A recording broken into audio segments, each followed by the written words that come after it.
Shannon Sharpe. Suns had Game 4 on a silver platter, and they blew it. UNDISPUTED 5 teams that were biggest losers during NBA ShutdownEmmanuel Acho.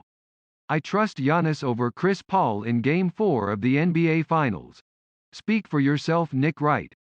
Giannis is emerging as the best player in basketball. This is his moment. The Herd Jake Paul. I want to take down Canelo Alvarez in the next 3 years. Undisputed Shannon Sharpe. I'm taking the Bucks to win GM4. Giannis will pick up where he left off. Undisputed Emmanuel Acho disagrees with Dak Prescott's number 7 QB ranking. Speak for yourself. Giannis Antetokounmpo odds for NBA Finals Game 4. Chris Broussard breaks down what each team needs to do to win Game 4 of the NBA Finals. Chris Broussard. My level of concern for Team USA after 2 straight losses is between a 9 and 10. Undisputed Rick Booker talks Giannis' strong play during the finals and whether the Suns should worry about Devin Booker's GM3 woes. The Herd Chris Broussard. Giannis is putting on one of the best shows in NBA Finals history. The Herd, Booker and CP3 were sensational. Shannon Sharpe on the Suns' Game 2 win over Bucks. Undisputed Chris Broussard. Bucks can still make this a series. I have them taking Game 3. Undisputed Nick Wright. Phoenix had a complete game.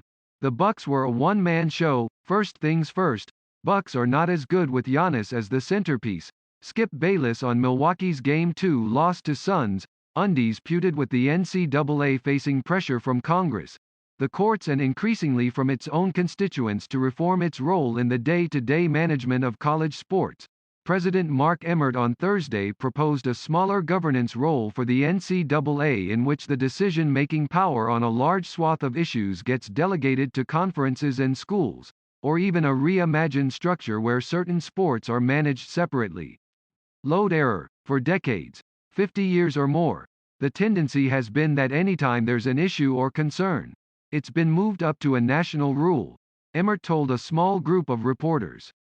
Whether it was something advanced by a school or a conference, it was always kicked up to the national level.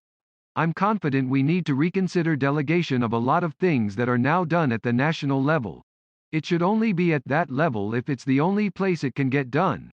If that's the only place it makes sense to have a rule developed and enforced. Emmert did not propose a specific plan or idea of what the NCAA should look like going forward.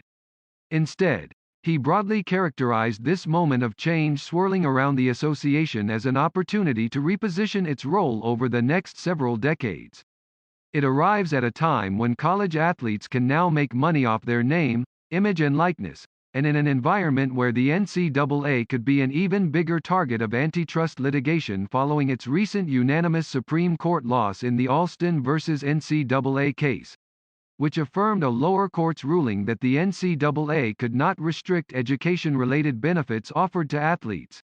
It forces us to think more about what constraints should be put in place on college athletes, and it should be the bare minimum.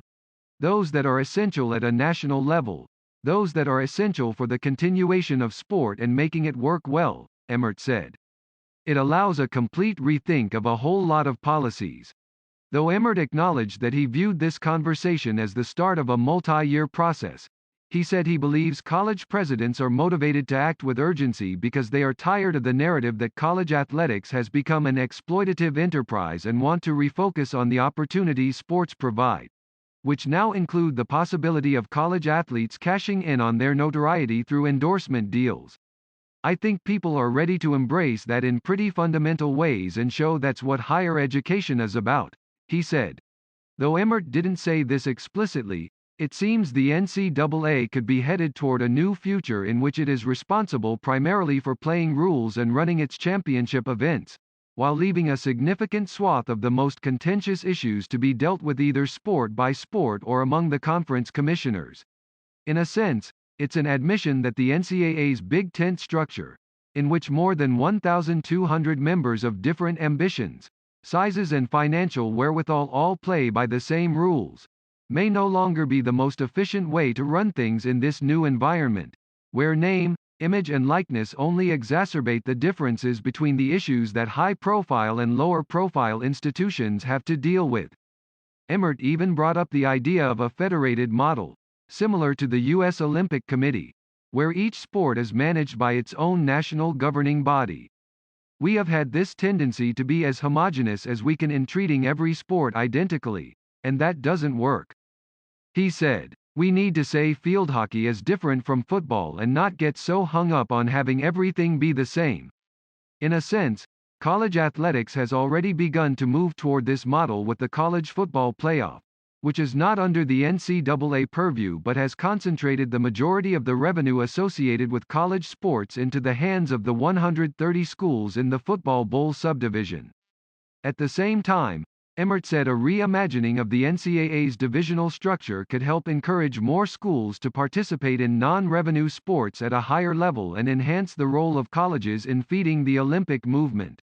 This is a real propitious moment to sit back and look at a lot of the core assumptions and say, if we were going to build college sports again in 2020 instead of 1920, what would that look like? Emmert said. What would we change? What would we expect or want to be in the way we manage it? This is the right time.